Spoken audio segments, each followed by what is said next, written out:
लेके जाओ उधर, लेके जाओ धीरे धीरे धीरे धीरे धीरे।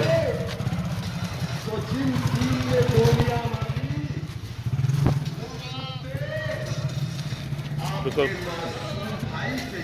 खड़े रहो। वो गर्दन पकड़ो, गर्दन। हाँ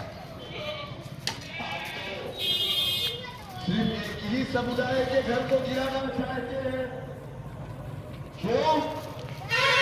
क्योंकि आप पैगाम देना चाहते हैं, आप एक समाज को खुश करना चाहते हैं।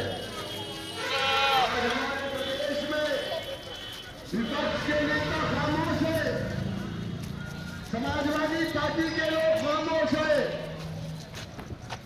हमारे साथ जुल्म, ज्यादती, अत्याचार, अन्याय, नाइंसाफी हो रही है, लेकिन लोगों की जबानों पे ताले लगे हुए हैं। हमारे बीच में आते हैं,